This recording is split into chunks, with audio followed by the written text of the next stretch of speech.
Hello dears, welcome back to please attention here. അപ്പം ഇന്ന് നമ്മൾ വന്നിട്ടുള്ളത് നമ്മുടെ 5ാം ക്ലാസ്സിലെ സയൻസിലെ ഒന്നാമത്തെ യൂണിറ്റ് നിങ്ങൾക്കൊന്ന് പരിചയപ്പെടുത്താൻ വേണ്ടിയിട്ടാണ്. അപ്പോൾ നമുക്ക് എന്തായാലും നേരെ വീഡിയോയിലോട്ട് പോവാം. നമ്മുടെ ഒന്നാമത്തെ യൂണിറ്റിൻ്റെ പേരെന്താണ്? ഒറ്റയല്ലൊരു ജീവിയും അല്ലേ. അപ്പോൾ നമുക്ക് ഈ ഒരു യൂണിറ്റിൽ എന്തൊക്കെയാണ് ഉള്ളത് എന്നുള്ളതൊക്കെ ഒന്ന് ആദ്യം നോക്കാം. അപ്പോൾ ഈ ഒരു യൂണിറ്റ് തുടങ്ങുമ്പം തന്നെ ആദ്യം തന്നെ അവിടെ ഒരു ചിത്രം കൊടുത്തിട്ടുണ്ട്. അത് അവിടുത്തെ നിങ്ങളുടെ ഫസ്റ്റ് ടാസ്കും എന്താണ്? ചിത്രം നിരീക്ഷിക്കാൻ വേണ്ടിയിട്ടാണ്. അപ്പോൾ ആ ചിത്രം ഒന്ന് നല്ലോണം നോക്കൂ. ചിത്രത്തിൽ എന്തൊക്കെയാണ് കാണുന്നത്? ഒരു പൊന്മാനെ കാണുന്നുണ്ട് അല്ലേ. ഒരു ചെറിയൊരു ജലാശയം അവിടെ ഉണ്ട്. ഒരു പൊന്മാനുണ്ട്, അതിൽ മീനുണ്ട്, പിന്നെ ചുറ്റോടും കുറച്ച് ഹരിതാപമായിട്ടില്ലേ പൂക്കളും മരങ്ങളൊക്കെ ആയിട്ട് നിൽക്കുന്നുണ്ട്. അപ്പോൾ ഇനി നമുക്ക് എന്തായാലും അതിൻ്റെ താഴെയുള്ള കുറച്ച് ക്വസ്റ്റ്യൻസ് ഒക്കെ ഒന്ന് ഡിസ്കസ് ചെയ്യാം. ആദ്യം തന്നെ നമ്മളോട് പറയുന്നത് ആ ചിത്രം ഒന്ന് നിരീക്ഷിക്കാൻ വേണ്ടിയിട്ടാണ്. അപ്പോൾ അത് നമ്മളൊന്ന് നോക്കിയല്ലേ. ഇനി എന്താ ചോദിക്കുന്നത്? ചിത്രത്തിലെ പക്ഷി ഏതാണ്? ഇവയുടെ പ്രധാന ഭക്ഷണം എന്താണ്? ഈ പക്ഷിയെ സാധാരണ എവിടെയാണ് കാണുന്നത്? എന്താകും അതിന് കാരണം? ഇങ്ങനെ 4 ക്വസ്റ്റ്യൻസ് ഇവിടെ കൊടുത്തിട്ടുണ്ട്. അപ്പോൾ ആ ക്വസ്റ്റ്യൻസിൻ്റെ ആൻസറൊക്കെ ഒന്ന് നമുക്ക് നോക്കിയാലോ. അപ്പോൾ ഒന്നാമത്തെ ക്വസ്റ്റ്യൻ എന്തായിരുന്നു? ചിത്രത്തിലെ പക്ഷി ഏതാണ്? ചിത്രം കണ്ടപ്പോൾ തന്നെ മനസ്സിലായല്ലോ. ചിത്രത്തിൽ കാണുന്നത് പൊന്മാനെയാണ് അല്ലേ. അപ്പോൾ പൊന്മാനാണ് ചിത്രത്തിലെ പക്ഷി. പിന്നെയോ, ഇവയുടെ പ്രധാന ഭക്ഷണം എന്താണ്? എന്താണ് പൊന്മാൻ്റെ പ്രധാന ഭക്ഷണം എന്ന് എല്ലാവർക്കും അറിയാലോ. പൊന്മാൻ എന്താണ് കഴിക്കുന്നത്? ചെറിയ മീനുകളെയാണ് അല്ലേ, ചെറിയ ചെറിയ മത്സ്യങ്ങളെയാണ് പൊന്മാൻ കഴിക്കുന്നത്. ഇനി അടുത്ത ക്വസ്റ്റ്യൻ എന്താണ്? ഈ പക്ഷിയെ സാധാരണ എവിടെയാണ് കാണുന്നത്? പൊന്മാനെ എവിടെയായിരിക്കും സാധാരണ കാണുന്നത്? പൊന്മാൻ്റെ ഭക്ഷണം എന്താണെന്ന് നമ്മൾ പറഞ്ഞു, ചെറിയ ചെറിയ മീനുകളാണല്ലേ. അപ്പോൾ സ്വാഭാവികമായിട്ടും ഈ പക്ഷിയെ കാണുന്നത് നമ്മുടെ കുളക്കടവുകളിലും അതുപോലെ തന്നെ പുഴയുടെ തീരങ്ങളിലൊക്കെ ആയിരിക്കും. ഇനി എന്താകും അതിന് കാരണം? എന്തുകൊണ്ടായിരിക്കും അവിടെ കാണുന്നത്? നമ്മളിപ്പോൾ പറഞ്ഞു അല്ലേ, അവയുടെ പ്രധാന ഭക്ഷണം എന്ന് പറയുന്നത് ചെറിയ ചെറിയ മീനുകളാണ്. അപ്പോൾ ആ മീനുകളൊക്കെ കിട്ടുന്ന സ്ഥലങ്ങളിലാണ് ഈ ഒരു പക്ഷി ഉണ്ടായിരിക്കുക. അപ്പോൾ അത് കുളക്കടവിലും അതുപോലെ തന്നെ പുഴയുടെ തീരത്തൊക്കെ ആയിരിക്കും. ഇപ്പം നമ്മൾ പറഞ്ഞിട്ടുള്ള കാര്യം ഇവിടെ ടെക്സ്റ്റ് ബുക്കിൽ നിങ്ങൾക്ക് കൊടുത്തിട്ടുണ്ട്. നമുക്കൊന്ന് വായിച്ചു നോക്കാം. നദീതീരത്തോ കുളക്കരയിലോ ഉള്ള മാളങ്ങളിലാണ് പൊന്മാൻ താമസിക്കുന്നത്. ജലസ്രോതസ്സുകൾക്ക് സമീപം മീൻ പിടിക്കാൻ സൗകര്യമുള്ള സ്ഥലങ്ങളാണ് ഇവ അധികവും താമസിക്കാനായി തിരഞ്ഞെടുക്കുന്നത്. അപ്പോൾ എന്താണെന്ന് മനസ്സിലായല്ലോ. നമ്മൾ പറഞ്ഞ പോലെ നദീതീരത്തോ കുളക്കരയിലൊക്കെയാണ് ആരുണ്ടായിരിക്കുക? പൊന്മാൻ ഉണ്ടായിരിക്കുക അല്ലേ, അവർ താമസിക്കുന്നത്. അപ്പോൾ അതായത് ജലസ്രോതസ്സുകൾ എന്ന് പറഞ്ഞാൽ എന്തൊക്കെയാണ്? കുളം, കിണർ, പുഴ, കടൽ, അതൊക്കെ എന്താണ്? ജലസ്രോതസ്സുകളാണ് അല്ലേ. ജലം ലഭ്യമാകുന്നതിനൊക്കെയാണ് നമ്മൾ എന്ത് പറയുന്നത്? ജലസ്രോതസ്സുകൾ എന്ന് പറയുന്നത്. അപ്പോൾ ജലസ്രോതസ്സുകളായിട്ടുള്ള നദീതീരങ്ങളിലും കുളക്കടവിലൊക്കെയാണ് എന്തുണ്ടായിരിക്കുക? നമുക്ക് പൊന്മാനെ കാണാൻ പറ്റുന്നത്. ഇനിയോ, പലതരം ആഹാരം കഴിക്കുന്ന ജീവികൾ നമുക്ക് ചുറ്റുമുണ്ട്. വിവിധ തരം ജീവികൾ കഴിക്കുന്ന ആഹാരം ഏതെല്ലാമാണ്? ആടിൻ്റെ പ്രധാന ആഹാരം എന്താണ്? അപ്പം നമുക്ക് അടുത്ത ടാസ്ക് എന്താണ്? ഇത് കണ്ടുപിടിക്കാനാണ് അല്ലേ. നമുക്കറിയാലോ, പലതരത്തിലുള്ള ആഹാരം കഴിക്കുന്ന ജീവികൾ നമുക്ക് ചുറ്റുമുണ്ട്. നമ്മൾ കഴിക്കുന്ന ഭക്ഷണമാണോ മറ്റ് ജീവികൾ കഴിക്കുന്നത്? അല്ല. ഇപ്പോൾ വീട്ടിലുള്ള പശുക്കളൊക്കെ ആണെങ്കിൽ എന്താണ്? പ്രധാനമായിട്ട് പുല്ലാണ് അല്ലേ, സസ്യങ്ങളുടെ ഭാഗങ്ങൾ പുല്ലൊക്കെയാണ് അവ കഴിക്കുന്നത്. അതുപോലെ തന്നെ ഇപ്പം പുലിയോ കടുവയൊക്കെ ആണെങ്കിൽ എന്താണ്? അവ മറ്റ് മൃഗങ്ങളുടെ മാംസങ്ങളാണ് കഴിക്കുന്നത്. അങ്ങനെ ഓരോ ജീവികളും പലതരത്തിലുള്ള ആഹാരങ്ങളാണ് കഴിക്കുന്നത്. ഇവിടെ നമ്മളോട് ചോദിച്ചത് ആടിൻ്റെ പ്രധാന ആഹാരം എന്താണ് എന്നാണ്. എന്തായിരിക്കും ആടിൻ്റെ പ്രധാന ആഹാരം? ആട് എന്താണ്? പ്രധാനമായിട്ടും ഇലകളാണ് കഴിക്കുന്നത് അല്ലേ. അപ്പോൾ നമ്മുടെ വീടുകളിലൊക്കെ വളർത്തുന്ന ആടുകൾക്കൊക്കെ നമ്മൾ ഇലകളല്ലേ കൊണ്ടു കൊടുക്കുന്നത്. അപ്പോൾ ആടിൻ്റെ പ്രധാന ആഹാരം എന്താണ്? ഇലകളാണ് അല്ലേ, സസ്യങ്ങളാണ്. ഇനി അവിടെ കൊടുത്തിരിക്കുന്ന ചോദ്യം എന്താണ്? സസ്യഭാഗങ്ങൾ ആഹാരമാക്കുന്ന മറ്റേതെല്ലാം ജീവികളുണ്ട്? സസ്യഭാഗങ്ങൾ ആഹാരമാക്കുന്ന ജീവികളെ നമുക്കൊക്കെ അറിയാലോ. നമ്മളിപ്പോൾ പറഞ്ഞ പോലെ ആട് വരുന്നുണ്ട്, പശു ഉണ്ട്, മാനുണ്ട്, മുയലുണ്ട്, അങ്ങനെ ഒരുപാടുണ്ട് അല്ലേ. അപ്പം നമുക്ക് അതൊക്കെ ഒന്ന് ലിസ്റ്റ് ചെയ്ത് നോക്കിയാലോ. 2 നമ്മുടെ ടെക്സ്റ്റ് ബുക്കിൽ കൊടുത്തിട്ടുണ്ട് അല്ലേ. മാൻ, മുയൽ ഉണ്ട്. ഇനി നമ്മൾ പശു, ആന, ജിറാഫ്, കഴുത, ആട്, ഇതൊക്കെ എന്താണ്? സസ്യഭാഗങ്ങൾ ആഹാരമാക്കുന്ന ജീവികളാണ്. ഇതിൽ കൂടുതലില്ലേ? അതൊക്കെ നിങ്ങൾ കണ്ടെത്തണം കേട്ടോ. ഇനി നമുക്ക് അടുത്ത ഭാഗം നോക്കാം. അടുത്ത ഭാഗം എന്താണ്? വാസസ്ഥലവും ആഹാരവും.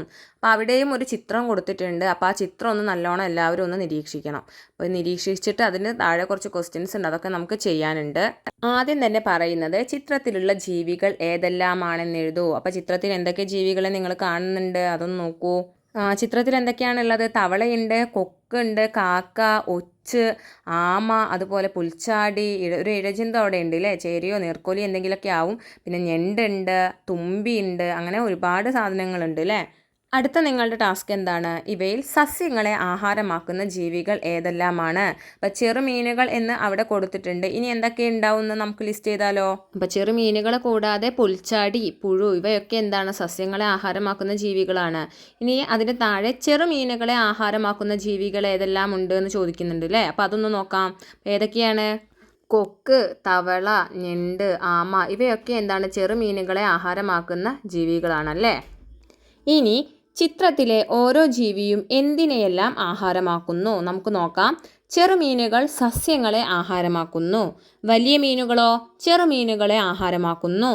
കൊക്കുകൾ മീനുകളെ ആഹാരമാക്കുന്നു.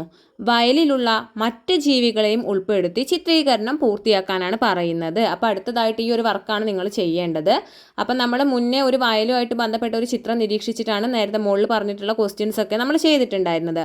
അപ്പോൾ ഈ ഒരു ചിത്രീകരണവും അതിൻ്റെ അടിസ്ഥാനത്തിൽ നിങ്ങൾ പൂർത്തിയാക്കണം. അപ്പോൾ നമുക്ക് അവിടെ കൊടുത്തിട്ടുണ്ട് അല്ലേ, എന്തിനാ തുടങ്ങുന്നത്?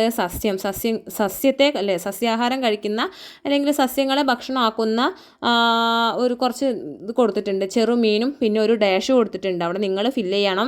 പിന്നെ പുഴു കൊടുത്തിട്ടുണ്ട്. അപ്പോൾ അവിടെ എന്തായിരിക്കും വരിക? സസ്യത്തെ ആഹാരമാക്കുന്നത് ചെറുമീനും പുൽച്ചാടിയും അതുപോലെ തന്നെ പുഴുവുമാണ്. അപ്പോൾ പുൽച്ചാടിന്ന് അവിടെ കൊടുക്കാം. പിന്നെയോ ചെറുമീനിനെ വലിയ മീനും അതുപോലെ തവളയും ഒക്കെ ഭക്ഷണമാക്കുന്നുണ്ടെന്ന് കൊടുത്തു. വലിയ മീനിനെയും തവളയെയും ആര് ഭക്ഷണമാക്കുന്നുണ്ട്? കൊക്ക് ഭക്ഷണമാക്കുന്നുണ്ട്. അങ്ങനെയാണെങ്കിൽ നമുക്കിവിടെ ഒന്നുകൂടെ പൂരിപ്പിക്കാനുണ്ടല്ലോ. പുഴുവിനെ ഭക്ഷണമാക്കുന്നത് ആര് എന്നുള്ളതാണ്. അപ്പോൾ പുഴുവിനെ ആരാണ് ഭക്ഷണമാക്കുക എന്ന് എല്ലാവർക്കും അറിയാലോ, കാക്കയാണ് അല്ലേ. ഇനി അടുത്ത ഭാഗമാണ് കണ്ണി ചേർന്ന് എന്നുള്ളത്. നമുക്കൊന്ന് വായിച്ചു നോക്കിയാലോ. മാൻ, മുയൽ, പുൽച്ചാടി തുടങ്ങിയ ജീവികൾ സസ്യങ്ങളെ ആഹാരമാക്കുന്നവയാണല്ലോ. ഇവയെ ആഹാരമാക്കുന്ന മറ്റ് ജീവികളെ കൂടി ഉൾപ്പെടുത്തി ആഹാരബന്ധം പൂർത്തിയാക്കൂ. അപ്പോൾ താഴെ നമുക്കൊരു ടാസ്ക് തന്നിട്ടുണ്ടല്ലേ. സസ്യങ്ങൾ കഴിക്കുന്ന കുറച്ച് മൃഗങ്ങളൊക്കെ അവിടെ കൊടുത്തിട്ടുണ്ട് അല്ലേ, മൃഗങ്ങളും ജീവികളെയൊക്കെ. മാനുണ്ട്, മുയലുണ്ട്, പുൽച്ചാടിയുണ്ട്. ഇനിയിപ്പോൾ അതിനനുയോജ്യമായിട്ട് നമ്മളോട് പൂർത്തിയാക്കാൻ വേണ്ടിയിട്ടാണ് പറയുന്നത്. അപ്പം നമുക്കൊന്ന് പൂർത്തിയാക്കി നോക്കിയാലോ. ആദ്യം കൊടുത്തത് എന്താണ്? മാൻ അല്ലേ. മാനിനെ ഭക്ഷണമാക്കുന്നത് എന്താണ്? സിംഹം ഭക്ഷണമാക്കില്ലേ. സിംഹം, കടുവയൊക്കെ എന്ത് ചെയ്യും? മാനിനെ ഭക്ഷണമാക്കും. അപ്പം നമുക്കിവിടെ എന്തായാലും മാനിനെ ഭക്ഷണമാക്കുന്നത് സിംഹം എന്ന് കൊടുക്കാം. മുയലിനെ ഭക്ഷണമാക്കുന്നത് കടുവയെ കൊടുക്കാം. അപ്പോൾ കടുവ എന്ന് അവിടെ കൊടുക്കുന്നുണ്ട്. ഇനി പുൽച്ചാടിയെ ഭക്ഷണമാക്കുന്നത് തവള എന്ന് കൊടുക്കാം. അപ്പം നമ്മൾ മാനിനെ സിംഹവും മുയലിനെ കടുവയും പുൽച്ചാടിയെ തവളയും ഭക്ഷണമാക്കുന്നു. അങ്ങനെ നമ്മളത് കംപ്ലീറ്റ് ചെയ്തു. ഇനി അടുത്ത് നോക്കാം. ഇനി നിങ്ങളോട് പറയുന്നത് നിങ്ങൾ പൂർത്തിയാക്കിയിട്ടുള്ള ആഹാരബന്ധം ക്ലാസ്സിൽ അവതരിപ്പിക്കാൻ വേണ്ടിയിട്ടാണ്. അതുപോലെ കൂടുതൽ ജീവികളെ ഉൾപ്പെടുത്തിയിട്ട് ആഹാരബന്ധമൊക്കെ വിപുലീകരിച്ചിട്ട് നിങ്ങളുടെ ശാസ്ത്ര പുസ്തകത്തിൽ നിങ്ങൾ ചിത്രീകരിക്കണം കേട്ടോ. അപ്പം നമ്മൾ ഓരോ ജീവികളും എന്തൊക്കെയാണ് ആഹാരത്തിനായിട്ട് കഴിക്കുന്നത് എന്നൊക്കെ നോക്കിയല്ലോ. അപ്പം ആഹാരത്തിനായിട്ട് ജീവികൾ പരസ്പരം ആശ്രയിക്കുന്നു. ജീവികളുടെ ഈ പരസ്പര ബന്ധമാണ് ആഹാര ശൃംഖലാജാലം അഥവാ ഫുഡ് വെബ് എന്നറിയപ്പെടുന്നത്. ഇപ്പം നമ്മൾ മനസ്സിലാക്കിയല്ലോ അല്ലേ, നമ്മൾ നേരത്തെ ചെയ്ത വർക്കിലൊക്കെ മനസ്സിലാക്കി. ഓരോന്നിനും ഭക്ഷണത്തിന് വേണ്ടിയിട്ട് ആശ്രയിക്കുന്നുണ്ടല്ലേ. അപ്പോൾ ഇതിനെ നമ്മൾ എന്താ പറയുന്നത്? ആഹാര ശൃംഖലാജാലം എന്നാണ് പറയുന്നത്. അപ്പോൾ അതൊന്ന് നോട്ട് ചെയ്ത് വെച്ചോളൂ കേട്ടോ. ആഹാര ശൃംഖലയായിട്ട് ബന്ധപ്പെട്ടിട്ടുള്ള ചിത്രമാണ് അവിടെ കൊടുത്തിട്ടുള്ളത് കേട്ടോ. സസ്യങ്ങളെ മാൻ കഴിക്കുന്നുണ്ട്, മാനിനെ കടുവ കഴിക്കുന്നുണ്ട്. അതുപോലെ തന്നെ സസ്യങ്ങൾ പശു കഴിക്കുന്നുണ്ട്, പശുവിനെ കടുവ കഴിക്കുന്നുണ്ട്. അതുപോലെ സസ്യങ്ങൾ പുൽച്ചാടി കഴിക്കുന്നുണ്ട്, പുൽച്ചാടിയെ കുരങ്ങൻ കഴിക്കുന്നുണ്ട്, കുരങ്ങനെ പുലി കഴിക്കുന്നുണ്ട്. അങ്ങനെ ഒരുപാട് ഫുഡ് വെബ് ആഹാര ശൃംഖലയായിട്ട് ബന്ധപ്പെട്ടിട്ടുള്ള കണ്ണികൾ അവിടെ ആ ഒരു ചിത്രത്തിൽ കൊടുത്തിട്ടുണ്ട്. അപ്പോൾ എല്ലാവരും അതൊക്കെ നല്ലോണം ഒന്ന് നോക്കിയിട്ട് മനസ്സിലാക്കിയിട്ട് ഒരുപാട് ആഹാര ശൃംഖലാജാലം ഒക്കെ ഒന്ന് എഴുതി നോക്കണം. ഇവിടെ ഞാൻ 1-2 കൊടുത്തിട്ടുണ്ട്. സസ്യം, മാൻ, കടുവ, അതുപോലെ പുല്ല്, പുല്ലിനെ കോഴി കഴിക്കും, കോഴിയെ കുറുക്കൻ കഴിക്കും, കുറുക്കനെ ആര് കഴിക്കും? സിംഹം. പുല്ല്, പുൽച്ചാടി, കുരങ്ങൻ, കടുവ. ഇത് ഉദാഹരണങ്ങളാണ്. ഓക്കെ. ഇനി അടുത്ത ഭാഗമാണ് ശൃംഖലകൾ കടലിലും എന്നത്. ഇപ്പം നമ്മൾ ആഹാര ശൃംഖലയൊക്കെ പഠിച്ചില്ലേ. ഇനി കടലിലുള്ള ശൃംഖലയൊക്കെ ഒന്ന് നമുക്ക് പരിചയപ്പെടാം. കരയിലെ പലതരം ആഹാരബന്ധങ്ങൾ കണ്ടല്ലോ നമ്മൾ ചെയ്തു നോക്കിയല്ലേ. ഇത്തരത്തിൽ കടലിലും വിവിധ ആഹാരബന്ധങ്ങളുണ്ട്. അപ്പോൾ അതിൻ്റെ താഴെ കുറച്ച് കടലിലെ കുറച്ച് കാര്യങ്ങളൊക്കെ കൊടുത്തിട്ടുണ്ട്. അപ്പോൾ ആ പിക്ചറൊക്കെ നമുക്കൊന്ന് നോക്കിയാലോ. അപ്പോൾ സ്രാവ്, മത്തി, ചെറുമീനുകൾ, കടലാമ, പ്ലവകങ്ങൾ എന്ന് പറഞ്ഞിട്ട് കുറച്ച് പിക്ചേഴ്സ് അവിടെ കൊടുത്തിട്ടുണ്ട് അല്ലേ. ഇനി നമുക്ക് അതിൻ്റെ താഴെയുള്ള ഒരു പട്ടിക നോക്കാം. അതിന് മുന്നേ പ്ലവകങ്ങൾ എന്താണെന്ന് നിങ്ങൾക്ക് അറിയാമോ? അതും അവിടെ നമ്മുടെ ടെക്സ്റ്റിൽ കൊടുത്തിട്ടുണ്ട്. അപ്പോൾ അതൊന്ന് നോക്കാം. ഇപ്പം എന്താണ് പ്ലവകങ്ങൾ എന്ന് പറഞ്ഞാൽ ആ സൈഡിൽ കൊടുത്തത് കണ്ടോ? ജലാശയങ്ങളിൽ സ്വതന്ത്രമായി ഒഴുകി നടക്കുന്ന ചെറു സസ്യങ്ങളാണ് പ്ലവകങ്ങൾ. സമുദ്രം എന്ന ആവാസ വ്യവസ്ഥയിലെ ഉൽപ്പാദകരാണിവ. അപ്പം നമ്മൾ വെള്ളത്തിൻ്റെ അടിയിലൊക്കെ ഇങ്ങനെ കാണുന്നത് നമ്മൾ കാണാമല്ലേ, പൂപ്പല് പോലെ ചെറിയ ചെറിയ സസ്യങ്ങളൊക്കെ ഉണ്ടായിരിക്കും. അതിനെയാണ് പ്ലവകങ്ങൾ എന്ന് പറയുന്നത്. ഇനി കടലിലെ ചില ജീവികളാണ് ചിത്രം നമ്മൾ കണ്ടല്ലോ. ചുവടെ നൽകിയ പട്ടികയിലെ വിവരങ്ങൾ കൂടി പരിശോധിച്ച് ഈ ജീവികളെ ഉൾപ്പെടുത്തി ഒരു ആഹാര ശൃംഖലാജാലം ചിത്രീകരിക്കാനാണ് നിങ്ങളോട് പറയുന്നത്. അപ്പോൾ അവിടെ ജീവികളും അവ കഴിക്കുന്ന ആഹാരങ്ങളും എന്താണ് ഒരു പട്ടികയായിട്ട് കൊടുത്തിട്ടുണ്ട് അല്ലേ. നമുക്ക് നോക്കാം. സ്രാവ് എന്തിനൊക്കെയാണ് കഴിക്കുന്നത്? കണവ, മീനുകൾ, കടലാമ. അതുപോലെ മത്തിയോ? ചെറുമീനുകൾ, പ്ലവകങ്ങൾ. കടലാമയോ? സസ്യഭാഗങ്ങൾ, മീനുകൾ. ചെറുമീനുകളോ? പ്ലവകങ്ങൾ. ഇത്രയാണ് കൊടുത്തിട്ടുള്ളത്. അപ്പോൾ ഇതൊക്കെ നോക്കിയിട്ട് നമ്മളോട് എന്താണ് ആഹാര ശൃംഖലാജാലം ഉണ്ടാക്കാനാണ് പറയുന്നത്. അപ്പോൾ നമുക്കതൊന്ന് ചിത്രീകരിച്ച് നോക്കിയാലോ. അപ്പോൾ 1-2 ഉദാഹരണങ്ങളൊക്കെ ഇവിടെ കൊടുത്തിട്ടുണ്ട്. പ്ലവകങ്ങൾ, ചെറുമീനുകൾ, കടലാമ, സ്രാവ്. പിന്നെ പ്ലവകങ്ങൾ, ചെറുമീനുകൾ, സ്രാവ്. പിന്നെയോ പ്ലവകങ്ങൾ, ചെറുമീനുകൾ, കണവ, സ്രാവ്. ഇങ്ങനെ നിങ്ങളൊന്ന് എഴുതി നോക്കണം. ഓക്കെ. അടുത്തതാണ് എത്രയെത്ര ആഹാര ബന്ധങ്ങൾ. നിങ്ങളുടെ പരിസരത്തുള്ള ഒരു മരത്തെ കുറച്ചു ദിവസം തുടർച്ചയായി നിരീക്ഷിക്കൂ. മരത്തിൽ നിങ്ങൾ നിരീക്ഷിച്ച ജീവികളെ ഉൾപ്പെടുത്തിയുള്ള ആഹാര ശൃംഖലാജാലം ശാസ്ത്ര പുസ്തകത്തിൽ ചിത്രീകരിക്കൂ. അപ്പോൾ അത് നിങ്ങൾ നിരീക്ഷിച്ച് ചെയ്യേണ്ടതാണ്. ഒരു മരം നിരീക്ഷിച്ചിട്ട്. ഓക്കെ. അപ്പോൾ ഒരു ഉദാഹരണം ഞാൻ പറയാം. ഇപ്പോൾ ഒരു മാവാണെങ്കിൽ മാവിലുള്ള മാങ്ങ ആര് കഴിക്കും? അണ്ണാൻ കഴിക്കും. അണ്ണാനെ ആര് കഴിക്കും? പാമ്പ് കഴിക്കും. ഇങ്ങനെ നിങ്ങൾ നിരീക്ഷിച്ചിട്ട് നിങ്ങളുടെ ശാസ്ത്ര പുസ്തകത്തിൽ ചിത്രീകരിക്കണം. ഓക്കെ. അടുത്ത ഭാഗമാണ് നിലനിൽപ്പിനായി എന്നുള്ളത്. അപ്പോൾ അവിടെ ആദ്യം എന്താണ് പറയുന്നത്? ചിത്രം നോക്കാൻ വേണ്ടിയിട്ടാണ് അല്ലേ. അപ്പോൾ അവിടെ ഒരു ചിത്രം കൊടുത്തിട്ടുണ്ട്. അപ്പോൾ അതെല്ലാവരും ഒന്ന് ശ്രദ്ധയോട് കൂടിയിട്ട് ആദ്യം ഒന്ന് നോക്കണം. ചിത്രത്തിൽ എന്തൊക്കെയാണ് നിങ്ങൾ കാണുന്നത്? ഈ ഒരു ചിത്രത്തിലും ഒരു ജലാശയമാണ് അല്ലേ. മീനും അതുപോലെ തവളയും ഞണ്ടും കൊക്കും ആമയും തുമ്പിയും പുൽച്ചാടിയൊക്കെ ആയിട്ട് ഒരുപാട് സാധനങ്ങൾ ആ ഒരു ചിത്രത്തിലുണ്ട്. ഇനി നമുക്ക് ചോദ്യങ്ങളൊന്ന് നോക്കാം. കുളത്തിലെ മത്സ്യത്തെ കണ്ടല്ലോ. മത്സ്യത്തിന് നിലനിൽക്കാൻ എന്തെല്ലാം ഘടകങ്ങൾ ആവശ്യമാണ്? സൂര്യപ്രകാശവും ജലസസ്യങ്ങൾ എന്നും ഇവിടെ കൊടുത്തിട്ടുണ്ട്. ഇനി എന്തെല്ലാം ഘടകങ്ങളായിരിക്കും വേണ്ടി വരിക? ഓക്സിജനും അതുപോലെ തന്നെ മണ്ണും എന്തിനു വേണ്ടി വരും? മത്സ്യത്തിന് നിലനിൽക്കാൻ ആവശ്യമായിട്ടുള്ള ഘടകങ്ങൾ തന്നെയാണ്. വായുവില്ലാതെ ഏതെങ്കിലും ജീവികൾക്ക് നിലനിൽക്കാൻ പറ്റുമോ? ഇല്ല. അപ്പം ഓക്സിജൻ എന്തായാലും വേണം. അതുപോലെ തന്നെ മണ്ണും വേണം. ഇനി അടുത്തതായിട്ടുള്ള ചോദ്യം എന്താണ്?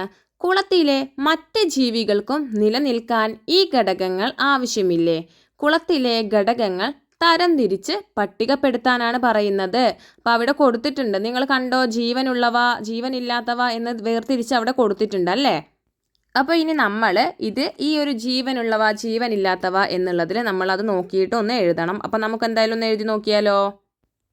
ജീവനുള്ളവയിൽ വരുന്നത് മത്സ്യം, സസ്യങ്ങൾ, ആമ, തവള, നീർക്കോലി, ഞണ്ട്. അതുപോലെ ജീവനില്ലാത്തവയിൽ ഏതൊക്കെയാണ് വരുന്നത്? മണ്ണ് വരുന്നുണ്ട്, അതുപോലെ തന്നെ കല്ല് വരുന്നുണ്ട്, അതുപോലെ വായുവും വരുന്നുണ്ട്. ഇനി അടുത്ത ഭാഗമാണ് ആവാസം. നിരവധി ജീവികൾക്ക് നിലനിൽപ്പിനാവശ്യമായ എല്ലാ ഘടകങ്ങളും അടങ്ങിയ ഒരു ചുറ്റുപാടാണ് വയൽ. മത്സ്യത്തിന് പുറമെ മറ്റ് പല ജീവികളുടെയും ആവാസമാണിത്. ഇതുപോലെ മറ്റേതെല്ലാം ആവാസങ്ങൾ നമുക്ക് ചുറ്റുമുണ്ട്?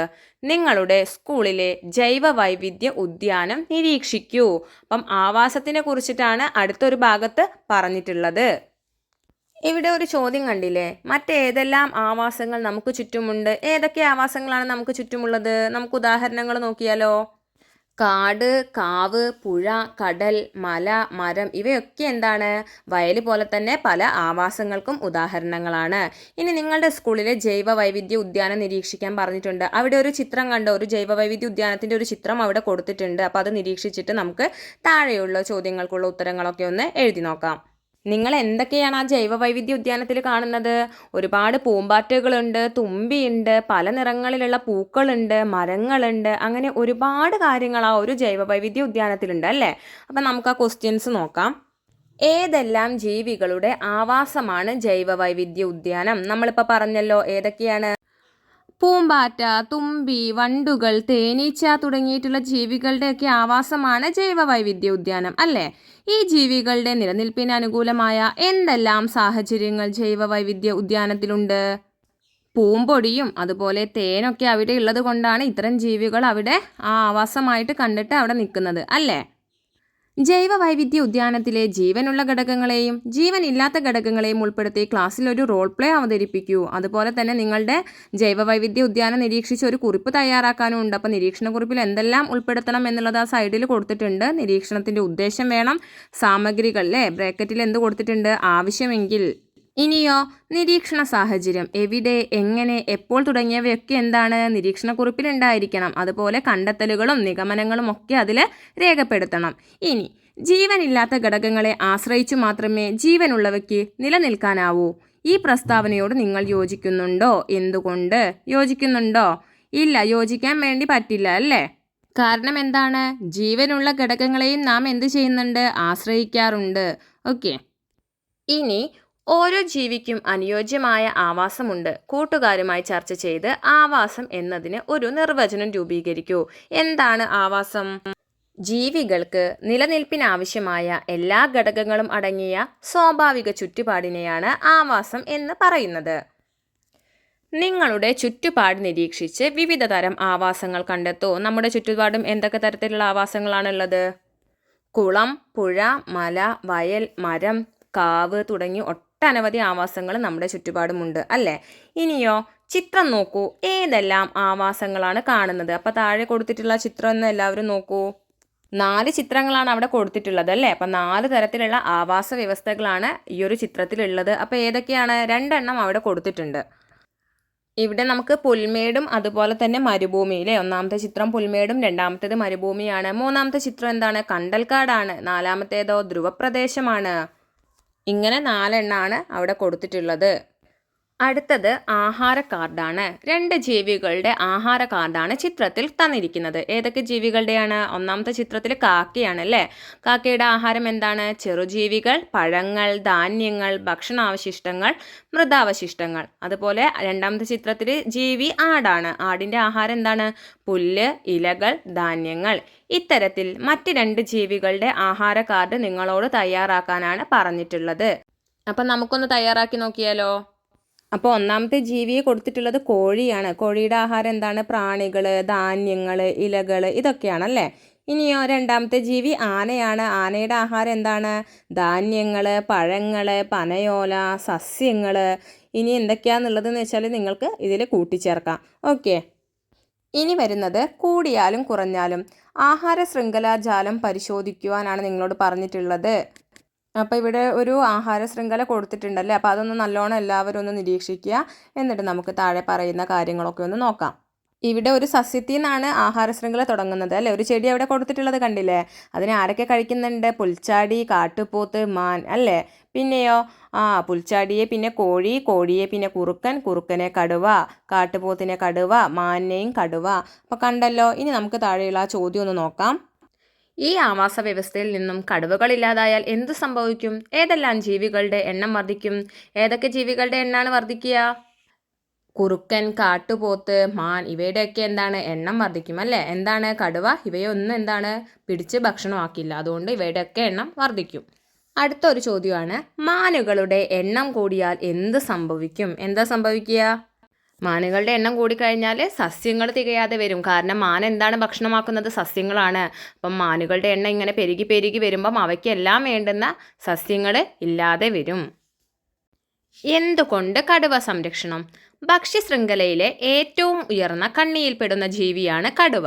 ഒരു ആവാസ വ്യവസ്ഥയിൽ സസ്യാഹാരികളുടെയും മാംസാഹാരികളുടെയും എണ്ണം ആരോഗ്യകരമായി നിലനിർത്തുന്നതിൽ ഓരോ കണ്ണിയിലെയും ജീവികൾക്ക് പങ്കുണ്ട്. ആഹാര ശൃംഖലയിലെ താഴെ കണ്ണിയിലുള്ള ചില ജീവിവർഗങ്ങൾ നശിച്ചാൽ അവയ്ക്ക് പകരം അതേ ധർമ്മം ചെയ്യുന്ന മറ്റ് ജീവിവർഗങ്ങൾ ഉണ്ടായെന്ന് വരാം. കടുവയെ പോലുള്ള ജീവികൾ ഇല്ലാതായാൽ പകരം ആ ധർമ്മം നിർവഹിക്കാൻ മറ്റു ജീവികൾ അധികമില്ല. അതിനാൽ കടുവയെ പോലെ ഉയർന്ന കണ്ണിയായ ജീവികളുടെ സംരക്ഷണം പ്രാധാന്യമർഹിക്കുന്നു. കടുവയെ സംരക്ഷിക്കുന്നത് വഴി വലിയൊരു ആവാസ വ്യവസ്ഥ മുഴുവനായും സംരക്ഷിക്കപ്പെടുന്നു. കടുവ സംരക്ഷണത്തിന്റെ പ്രാധാന്യമാണ് അതിൽ കൊടുത്തിട്ടുള്ളത് അല്ലേ? എന്തുകൊണ്ട് കടുവ സംരക്ഷണം എന്നുള്ളത് എല്ലാവർക്കും മനസ്സിലായല്ലോ. ഇനി നമുക്ക് അടുത്ത ഭാഗം നോക്കാം. അധിനിവേശക്കാർ.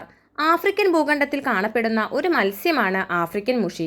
ഇവ വളരെ പെട്ടെന്ന് വളർന്നു പെരുകുന്നു. കേരളത്തിലെ ചില ജലാശയങ്ങളിൽ അധിനിവേശ മത്സ്യമായി ഇവ കാണപ്പെടുന്നു. ജലാശയങ്ങളിലെ നാടൻ മത്സ്യങ്ങളെയാണ് ആഫ്രിക്കൻ മുഷി ആഹാരമാക്കുന്നത്. ഇവയെ ആഹാരമാക്കുന്ന ജീവികൾ നമ്മുടെ ജലാശയങ്ങളിൽ കാണപ്പെടുന്നില്ല. നമ്മുടെ നാട്ടിലെ കുളത്തിലേക്ക് ആഫ്രിക്കൻ മുഷി എത്തിയാൽ ആവാസത്തിന് എന്ത് സംഭവിക്കും? നമ്മളിപ്പോൾ വായിച്ചപ്പോൾ മനസ്സിലായില്ലേ, അവ കുളത്തിലെ എന്താണ് ചെറിയ മീനുകളെയൊക്കെ തിന്നു. അങ്ങനെ ചെറിയ മീനുകളെയൊക്കെ അവ ഭക്ഷിച്ചാൽ എന്താണ് സ്വാഭാവികമായിട്ട് സംഭവിക്കുക? മറ്റില്ലേ ചെറിയ മത്സ്യങ്ങളെ ഭക്ഷണമാക്കുന്ന മറ്റ് ജീവികൾക്ക് ആഹാരം കിട്ടാതെ വരും. അവയൊക്കെ എന്താണ് നശിച്ചു പോകും.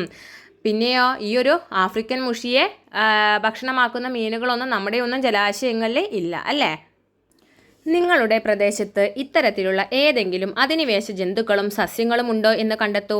അവ മറ്റ് സസ്യങ്ങൾക്കും ജന്തുക്കൾക്കും എന്തെല്ലാം പ്രശ്നങ്ങൾ ഉണ്ടാക്കുന്നുവെന്ന് കണ്ടെത്തി അവതരിപ്പിക്കൂ. അപ്പോൾ നിങ്ങളുടെ പ്രദേശത്തുള്ള അധിനിവേശ ജന്തുക്കളും സസ്യങ്ങളെയൊക്കെ നിങ്ങൾ കണ്ടെത്താൻ ശ്രമിക്കണം. അപ്പോൾ എന്തൊക്കെ വിവരങ്ങളാണ് നിങ്ങൾ ശേഖരിക്കേണ്ടത് എന്നുള്ളത് അവിടെ കൊടുത്തിട്ടുണ്ട്. എന്തൊക്കെ വിവരങ്ങളാണ് ശേഖരിക്കേണ്ടത്? ആദ്യം തന്നെ ഏതെല്ലാം ജന്തുക്കളുണ്ട് അല്ലെങ്കിൽ ഏതെല്ലാം സസ്യങ്ങളുണ്ട് എന്നുള്ളത് നിങ്ങൾ അന്വേഷിക്കണം. പിന്നെ എവിടെ നിന്നെല്ലാം നിങ്ങൾക്ക് വിവരങ്ങൾ ശേഖരിക്കാൻ വേണ്ടി പറ്റും? അവിടെ കൊടുത്തിട്ടുണ്ട് അല്ലേ? മുതിർന്നവരിൽ നിന്ന്, മാധ്യമങ്ങളിൽ നിന്ന്, പുസ്തകങ്ങളിലും മറ്റു രേഖകളിലും നിന്ന്, നിരീക്ഷണത്തിലൂടെ. ഇനി റിപ്പോർട്ടിൽ എന്തെല്ലാം ഉണ്ടായിരിക്കണം എന്നാണ് പറയുന്നത്? ആമുഖം, ഉദ്ദേശ്യം, പഠനരീതി, ദത്തങ്ങളുടെ ശേഖരണം, അപഗ്രഥനം, നിഗമനം, നിർദ്ദേശങ്ങൾ, അനുബന്ധ വിവരങ്ങൾ ഇവയൊക്കെ എന്താണ് റിപ്പോർട്ടിൽ ഉൾപ്പെടുത്തുകയും വേണം. അടുത്തതായിട്ട് ആഹാരബന്ധം, ആഹാര ശൃംഖലാജാലം നോക്കൂ. ഇവിടെ ഒരു ആഹാര ശൃംഖലാജാലം നിങ്ങൾക്ക് തന്നത് കണ്ടോ? അതിലെന്താണ് ധാരാളം ആഹാരബന്ധങ്ങൾ അവിടെ കൊടുത്തിട്ടുണ്ട് അല്ലേ? നമുക്കൊന്ന് നോക്കാം. പലതരം ആഹാരബന്ധങ്ങൾ മുകളിലെ ചിത്രത്തിലുണ്ട്. ഏതൊക്കെയാണ്? സസ്യത്തെ പുൽച്ചാടി കഴിക്കുന്നു, പുൽച്ചാടിയെ തവള, തവളയെ പാമ്പ്, പാമ്പിനെ കഴുകൻ. അതുപോലെ സസ്യത്തെ പിന്നെ ആര് കഴിക്കുന്നുണ്ട്? പുഴു, പുഴുവിനെ കോഴി, കോഴിയെ കുറുക്കൻ, കുറുക്കനെ കഴുകൻ. അതുപോലെ സസ്യത്തെ അണ്ണാൻ കഴിക്കുന്നുണ്ട്, അണ്ണാനെ ആരൊക്കെ കഴിക്കുന്നുണ്ട്? പാമ്പ്, അതുപോലെ തന്നെ പൂച്ച, പിന്നെയോ കുറുക്കൻ അല്ലേ? പിന്നെ എന്താണ് ഒരു അണ്ണാനെ കഴിക്കുന്ന പൂച്ചയെ പിന്നെ കഴുകൻ എന്ത് ചെയ്യുന്നുണ്ട്? റാഞ്ചി കൊണ്ടുപോകും അല്ലേ? നമുക്കതൊക്കെ അറിയുന്നതാണ്. അപ്പം നമുക്ക് താഴെ നോക്കാം. ഇതിലെ ഒറ്റ ശ്രേണിയിലുള്ള ഒരു ആഹാരബന്ധമാണ് താഴെ കൊടുത്തിരിക്കുന്നത്. ഏതാണ്? സസ്യം, സസ്യത്തിനെ പുഴു, പുഴുവിനെ കോഴി, കോഴിയെ കുറുക്കൻ, കുറുക്കനെ കഴുകൻ. ഇത്തരത്തിലുള്ള കൂടുതൽ ശ്രേണികൾ നിങ്ങളോട് കണ്ടെത്തി എഴുതാൻ വേണ്ടിയിട്ടാണ് പറഞ്ഞിട്ടുള്ളത്. അപ്പം നമുക്കൊന്ന് എഴുതി നോക്കിയാലോ? അപ്പോൾ ഒന്നാമത്തേത് ഏതാണ്? സസ്യം, പുൽച്ചാടി, തവള, പാമ്പ്, കഴുകൻ. പിന്നെയോ സസ്യം, അണ്ണാൻ, പൂച്ച, കഴുകൻ. പിന്നെയോ സസ്യം, അണ്ണാൻ, കുറുക്കൻ, കഴുകൻ. ലാസ്റ്റ് വൺ സസ്യം, അണ്ണാൻ, പാമ്പ്, കഴുകൻ. അപ്പം ഇത്രയും ആഹാരബന്ധങ്ങൾ നമുക്ക് ആ ഒരു ആഹാര ശൃംഖലയിൽ നിന്നും കിട്ടും. അടുത്തത് ഇവിടെ ആഹാര ശൃംഖലാജാലത്തിലെ ഒറ്റ ശ്രേണിയിലുള്ള ഒരു ആഹാരബന്ധമാണ് ആഹാര ശൃംഖല. എന്താണ്? ഫുഡ് ചെയിൻ എന്നുള്ളത് ഇവിടെ ഡെഫിനേഷൻ കൊടുത്തിട്ടുണ്ട്. എന്താണ്? ആഹാര ശൃംഖലാജാലത്തിലെ ഒറ്റ ശ്രേണിയിലുള്ള ഒരു ആഹാരബന്ധമാണ് ആഹാര ശൃംഖല അഥവാ ഫുഡ് ചെയിൻ. ഇനി എഴുതിയ ആഹാര ശൃംഖലകൾ താരതമ്യം ചെയ്ത് തന്നിരിക്കുന്ന മാതൃകയിൽ ശാസ്ത്ര പുസ്തകത്തിൽ പട്ടികപ്പെടുത്താൻ വേണ്ടി നിങ്ങളോട് പറഞ്ഞിട്ടുണ്ട്. അപ്പം 2 ബോക്സിൽ അവിടെ കൊടുത്തിട്ടുണ്ട്. ഒന്നാമത്തെ കണ്ണി, അവസാനത്തെ കണ്ണി. അപ്പോൾ ഒരു ഉദാഹരണം അവിടെ കൊടുത്തത് നിങ്ങൾ കണ്ടോ? ഒന്നാമത്തെ കണ്ണി പുല്ല്, അവസാനത്തെ കണ്ണി കഴുകൻ. അപ്പോൾ ഇത് നമുക്കൊന്ന് കംപ്ലീറ്റ് ചെയ്ത് നോക്കാം. അപ്പോൾ ഒന്നാമത്തെ കണ്ണിയായിട്ട് എല്ലാ കോളത്തിലും എല്ലാ ഇതും വരുന്നത് എന്താണ്? പുല്ല് അല്ലേ? സസ്യങ്ങൾ തന്നെയാണ്. അവസാനത്തെ കണ്ണിക്ക് ഇവിടെ നമ്മൾ എഴുതിയത് പ്രകാരമാണെങ്കിൽ കഴുകനാണ് വരുന്നത് അല്ലേ? നമ്മൾ നോക്കിയപ്പോൾ എല്ലാത്തിൻ്റെ അവസാനത്തെ കണ്ണിയായിട്ട് കഴുകനാണ് വരുന്നത്. ഇനി ഇവിടെ കഴുകൻ ഇല്ലെങ്കിൽ എന്താണ്? നമ്മൾ നേരത്തെ എഴുതിയപ്പം ഒന്നിൽ കണ്ണിയായിട്ട് പാമ്പ് വരും, പിന്നെ പൂച്ച അല്ലെങ്കിൽ കുറുക്കൻ വരും.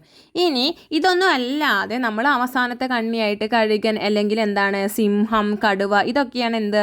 ആഹാര ശൃംഖലയിലുള്ള അവസാനത്തെ കണ്ണിയായിട്ട് മിക്കപ്പോഴും വരുന്നത് അല്ലേ? ചില സമയങ്ങളിൽ എന്താണ്? മനുഷ്യനും അവസാനത്തെ കണ്ണിയായിട്ട് വരും. ഇനി എല്ലാ ശൃംഖലകളും ആരംഭിക്കുന്നത് ഏത് ജീവി വിഭാഗത്തിൽ നിന്നാണ്? അത് നമ്മൾ പല ശൃംഖലകളും ഇപ്പോൾ എഴുതി നോക്കിയപ്പോൾ എല്ലാതും തുടങ്ങുന്നത് എന്താണ്? സസ്യങ്ങളിൽ നിന്നാണ്. അത് നമ്മൾ കണ്ടല്ലോ അല്ലേ? പുല്ല്, ചെടികളിലെ സസ്യങ്ങളിൽ നിന്നാണ് തുടങ്ങുന്നത്. അവയുടെ നിലനിൽപ്പിനും ആഹാരം ആവശ്യമില്ലേ? ഇല്ലേ? സസ്യങ്ങളുടെ നിലനിൽപ്പിന് ആഹാരം ആവശ്യമുണ്ടോ? അവയ്ക്ക് എവിടെ നിന്നാണ് ആഹാരം ലഭിക്കുന്നത്? അപ്പം ഇനി അതിനുള്ള ഉത്തരമാണ് നമ്മൾ തേടിപ്പോകുന്നത്. ആഹാര നിർമ്മാണം സസ്യങ്ങളിൽ എന്നാണ് നമ്മുടെ അടുത്ത ഭാഗത്തിൻ്റെ പേര്. ഇനി ഇവിടെ പറഞ്ഞിട്ടുള്ളത് ചിത്രീകരണം നിരീക്ഷിക്കാൻ വേണ്ടിയിട്ടാണ്. സസ്യങ്ങൾക്ക് ആഹാര നിർമ്മാണത്തിന് ആവശ്യമായ പ്രധാന ഘടകങ്ങൾ ഏതെല്ലാം? അപ്പോൾ ഇവിടെ അതിന് അനുബന്ധിച്ചിട്ടൊരു ചിത്രം കൊടുത്തിട്ടുണ്ട് കണ്ടോ? സസ്യങ്ങൾ ആഹാരം നിർമ്മിക്കുന്നതായി ബന്ധപ്പെട്ടിട്ട് ഒരു ചിത്രം അവിടെ കൊടുത്തിട്ടുണ്ട്. എന്താണ്? ഒരു ചെടിയുടെ ഒരു ചിത്രമാണ് അല്ലേ? അപ്പോൾ താഴെ എന്താണ്? മണ്ണ് കൊടുത്തിട്ടുണ്ട്. ആ മണ്ണിൻ്റെ അടിയിൽ വേരുണ്ട്. ആ വേരിന് എന്ത് കിട്ടുന്നുണ്ട്? ജലം കിട്ടുന്നുണ്ട്. അപ്പോൾ അതുപോലെ സസ്യങ്ങളുടെ ഇലയിലേക്ക് എന്താ? സൂര്യപ്രകാശം വരുന്നുണ്ട്, കാർബൺ ഡൈ ഓക്സൈഡ് വരുന്നുണ്ട്. ഇലകളിൽ നിന്നൊരു സാധനം പുറത്തേക്ക് പോകുന്നതും അവിടെ ഒരു ആരോ മാർക്കിൽ കാണിച്ചിട്ടുണ്ടല്ലോ. എന്താ പോകുന്നത്? ഓക്സിജനും അവിടെ നിന്ന് പുറത്തേക്ക് പോകുന്നുണ്ട്. ഇനി നമ്മളോട് നേരത്തെ ഒരു ചോദ്യം ചോദിച്ചല്ലോ, സസ്യങ്ങൾക്ക് ആഹാര നിർമ്മാണത്തിന് ആവശ്യമായ ഘടകങ്ങൾ എന്തെല്ലാം? ഒന്ന് അവിടെ കൊടുത്തിട്ടുണ്ട്, കാർബൺ ഡൈ ഓക്സൈഡ്. ഇനി എന്തൊക്കെയാണ് വേണ്ടത്? കാർബൺ ഡൈ ഓക്സൈഡിനെ കൂടാതെ സൂര്യപ്രകാശവും ജലവും ഒക്കെ എന്തിനു വേണം? സസ്യങ്ങൾക്ക് ആഹാരം നിർമ്മിക്കാൻ ആവശ്യമായിട്ടുള്ള ഘടകങ്ങളാണ്. കാർബൺ ഡൈ ഓക്സൈഡ്, ജലം എന്നിവ ഉപയോഗിച്ച് സസ്യങ്ങൾ ആഹാരം നിർമ്മിക്കുന്നു. സൂര്യപ്രകാശത്തിൽ നിന്നുള്ള ഊർജമാണ് ഇതിന് ഉപയോഗപ്പെടുത്തുന്നത്. അതിനാൽ ഈ പ്രവർത്തനത്തെ പ്രകാശ സംശ്ലേഷണം അഥവാ ഫോട്ടോസിന്തൈസിസ് എന്ന് പറയുന്നു. ഇലകളിലെ ഹരിതകം എന്ന വർണ്ണകമാണ് സസ്യങ്ങളിലെ ആഹാര നിർമ്മാണത്തിന് സഹായിക്കുന്നത്. ഈ പ്രവർത്തനത്തിന്റെ ഫലമായി ഓക്സിജനും ഉണ്ടാകുന്നു. അപ്പം ഇതാണ് നമ്മൾ നേരത്തെ ആ ഒരു ചിത്രീകരണം കണ്ടല്ലോ, അതിൽ കണ്ടില്ലേ, എന്താണ് സൂര്യപ്രകാശം വരുന്നുണ്ട്, അതുപോലെ കാർബൺ ഡൈ ഓക്സൈഡും ജലവും ഒക്കെ ഉപയോഗിച്ചിട്ട് സസ്യങ്ങളിലെ ഇലകളിൽ വെച്ചിട്ട് ആഹാരം നിർമ്മിക്കുകയാണ്. അതിൻ്റെ ഭാഗമായിട്ടാണ് ഓക്സിജൻ ഉണ്ടാകുന്നതും ആ ഓക്സിജനെ ഇലകളിൽ നിന്ന് പുറത്തേക്കില്ലേ നമ്മുടെ അന്തരീക്ഷത്തിലേക്ക് വിടുന്നതും. ഇനി അടുത്ത ഭാഗമാണ് ഊർജം ലഭിക്കാൻ. സസ്യങ്ങളിൽ ആഹാര നിർമ്മാണം നടക്കാൻ സൂര്യപ്രകാശം ആവശ്യമാണെന്ന് കണ്ടല്ലോ. സസ്യങ്ങൾക്ക് സൂര്യപ്രകാശം ലഭിക്കുന്നത് പ്രധാനമായും ഏത് ഭാഗം വഴിയാണ്? ഇപ്പം നമ്മൾ പഠിച്ചപ്പോൾ കണ്ടത് എന്ത് വഴിയാണ് സസ്യങ്ങൾക്ക് പ്രധാനമായിട്ടും സൂര്യപ്രകാശം ലഭിക്കുന്നത്? ഇലകൾ വഴിയാണ് അല്ലേ? ഇനി അടുത്ത ഭാഗമാണ് ചിത്രം നിരീക്ഷിക്കൂ എന്ന് പറഞ്ഞിട്ട് ഇവിടെ ഒരു ചിത്രം കൊടുത്തിട്ടുള്ളത് കണ്ടോ, ഒരു ചെടിയുടെ ചിത്രം. നമുക്കൊന്ന് വായിച്ചു നോക്കാം. പരമാവധി സൂര്യപ്രകാശം പതിക്കുന്ന രീതിയിലാണ് സസ്യങ്ങളിൽ ഇലകൾ ക്രമീകരിക്കപ്പെട്ടിരിക്കുന്നത്. തന്നിരിക്കുന്ന ചിത്രത്തിലെ ഇലകളുടെ ക്രമീകരണം നോക്കൂ. എന്തെങ്കിലും പ്രത്യേകതകളുണ്ടോ? അപ്പോൾ ഈ ഒരു ചിത്രം നോക്കിയിട്ട് നമ്മളോട് എന്തെങ്കിലും പ്രത്യേകതകൾ ഉണ്ടോ എന്നാണ് ചോദിക്കുന്നത്. അപ്പം എന്താണ്, ഈ ഒരു ചിത്രത്തിലുള്ള സസ്യങ്ങളിലെ എല്ലാ ഇലകളിലും എന്താണ് സൂര്യപ്രകാശം ലഭിക്കുന്ന രീതിയിലാണ് അല്ലേ? കാരണം എന്താണ്, ഓരോ ഇലകൾ ഓരോ ശിഖരങ്ങൾ കഴിഞ്ഞിട്ട് കുറച്ച് എന്താണ് ഗ്യാപ്പ് വരുന്ന രീതിയിലാണ് അടുത്ത ഇലകൾ ക്രമീകരിച്ചിട്ടുള്ളത്. അതുകൊണ്ട് തന്നെ എന്താണ്, എല്ലാ ഇലകൾക്കും ആവശ്യമായ എത്ര രീതിയിൽ സൂര്യപ്രകാശം ഇതിൽ നിന്ന് ലഭിക്കുന്നുണ്ട്. ഇനി നമുക്ക് താഴെ കുറച്ച് ചിത്രങ്ങൾ തന്നിട്ടുണ്ട്. അവിടെ എന്തൊക്കെയാണ് കാണുന്നത്? ചെമ്പരത്തിയുടെ ആ ഒരു ഇലയിലുള്ള വിന്യാസം അല്ലെ, ഇലകൾ എങ്ങനെയാണ് ക്രമീകരിച്ചിരിക്കുന്നത് നമ്മൾ അവിടെ കാണുന്നുണ്ട്. അതുപോലെ തുളസിയുടേത് അവിടെ കൊടുത്തിട്ടുണ്ട്. വേറെ എന്താ കൊടുത്തിട്ടുള്ളത്? ഏഴിലം പാല അല്ലെ, ഏഴിലം പാല എന്ന് പറയുന്ന ചെടിയുടെ ഇലയിലുള്ള ഒരു വിന്യാസം അല്ലെ, ഇലകൾ ക്രമീകരിച്ചിരിക്കുന്നത് എങ്ങനെയാണെന്നും അവിടെ ചിത്രീകരിച്ചിട്ടുണ്ട്. അപ്പം ഇനി നമുക്ക് നോക്കാം. നിങ്ങളുടെ പരിസരത്തുള്ള ചെടികൾ നിരീക്ഷിച്ച് ഒരേ രീതിയിൽ ഇലകൾ ക്രമീകരിച്ചിരിക്കുന്നവയെ കൂട്ടങ്ങളാക്കൂ. അപ്പം നമുക്ക് ചെമ്പരത്തി പോലെയുള്ളവയും തുളസി പോലുള്ളവയും അതുപോലെ ഏഴിലം പാല പോലുള്ളവയായിട്ട് എന്താണ് തിരിച്ചിട്ട് നമ്മുടെ ചുറ്റുപാടുള്ള ചെടികളെ സസ്യങ്ങളെ നമ്മൾ വേർതിരിച്ചെഴുതണം. അപ്പം നമുക്ക് ഒന്നും കൂടെ ഒന്ന് നോക്കാം അല്ലേ. ചെമ്പരത്തിയുടെ ഇലകൾ എങ്ങനെയാണ് ക്രമീകരിച്ചിരിക്കുന്നത്, തുളസിയുടേത് എങ്ങനെയാണെന്ന് എല്ലാവരും നല്ലോണം സൂക്ഷിച്ചു നോക്കൂ. അതുപോലെ തന്നെ ഏഴിലം പാലയുടെയും. ഇനി നമുക്ക് ആ ഒരു പ്രവർത്തനം ഒന്ന് ചെയ്തു നോക്കാം. ഇപ്പോൾ ചെമ്പരത്തി പോലുള്ളവയ്ക്ക് ഉദാഹരണമാണ് സൂര്യകാന്തി, സപ്പോട്ട, തെങ്ങ്. ഇനി തുളസി പോലുള്ളവയ്ക്ക് ഉദാഹരണമാണ് പേരക്ക, റോസ് തുടങ്ങിയവയൊക്കെ. ഏഴിലം പാല പോലുള്ളവയ്ക്ക് ഉദാഹരണമാണ് കോളാമ്പി. കൂടുതൽ ചെടികളൊക്കെ കൂട്ടുകാർ കണ്ടെത്തി എഴുതണം കേട്ടോ. വിവിധ സസ്യങ്ങളിലെ ഇലകളുടെ ക്രമീകരണം വരച്ച് ആൽബം തയ്യാറാക്കാൻ വേണ്ടിയിട്ട് പറഞ്ഞിട്ടുണ്ട്. ഇനി ഇലപ്പച്ചയ്ക്ക് പിന്നിൽ. ഇലകൾക്ക് പൊതുവെ പച്ച നിറമാണല്ലോ, എന്നാൽ പല നിറത്തിലുള്ള ഇലകൾ നിങ്ങൾ ശ്രദ്ധിച്ചിട്ടുണ്ടാവുമല്ലോ അല്ലേ. നമ്മൾ ഇപ്പം പച്ച നിറത്തിൽ മാത്രമാണോ ഇലകളെ കാണുന്നത്? യെല്ലോ ഷെയ്ഡിലും ബ്രൗൺ നിറത്തിലും തുടങ്ങിയിട്ട് പല നിറങ്ങളിലായിട്ട് ഇലകൾ നമ്മൾ കാണാറുണ്ട്. നിങ്ങളുടെ പരിസരത്തു നിന്നും വ്യത്യസ്ത നിറങ്ങളുള്ള ഇലകൾ ശേഖരിക്കൂ. ശേഖരിച്ച ഇലകൾ ബ്ലോട്ടിംഗ് പേപ്പറിൽ ഉരച്ചു നോക്കൂ. എന്നിട്ട് നമുക്കൊരു പ്രവർത്തനം കൂടെ അവിടെ തന്നിട്ടുണ്ട്. എന്താണ്? സസ്യത്തിൻ്റെ പേരും ഇലയുടെ നിറവും ബ്ലോട്ടിംഗ് പേപ്പറിൽ കണ്ട നിറവും പട്ടികപ്പെടുത്താൻ പറഞ്ഞിട്ടുണ്ട്.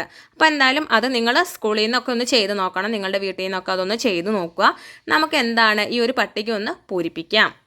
ചീരയുടെ ഇലയുടെ നിറം ചുവപ്പ്, ബ്ലോട്ടിംഗ് പേപ്പറിൽ കണ്ട നിറം പച്ച. വെള്ളിലയുടെ ഇലയുടെ നിറം എന്താണ്? വെള്ളയാണ്. ബ്ലോട്ടിംഗ് പേപ്പറിൽ കണ്ട നിറം എന്താണ്? പച്ചയാണ്. അതുപോലെ മണി പ്ലാന്റിൻ്റെ ഇലയുടെ നിറം മഞ്ഞ, ബ്ലോട്ടിംഗ് പേപ്പറിൽ കണ്ട നിറം പച്ചയാണ്. അപ്പോൾ കൂടുതൽ ഇലകൾ നോക്കിയിട്ട് നിങ്ങൾ കൂടുതൽ പട്ടിക ഒന്ന് വിപുലീകരിക്കണം. ഓക്കെ. ഇനി ഇവിടെ കൊടുത്തിട്ടുള്ളത് കണ്ടോ, ഇലകളിലെ പച്ച നിറമുള്ള വർണ്ണകമാണ് ഹരിതകം. അപ്പം എന്താണ്, ഇലകൾക്ക് പച്ചനിറം കൊടുക്കുന്ന വർണ്ണകത്തിൻ്റെ പേരാണ് എന്ത്? ഹരിതകം.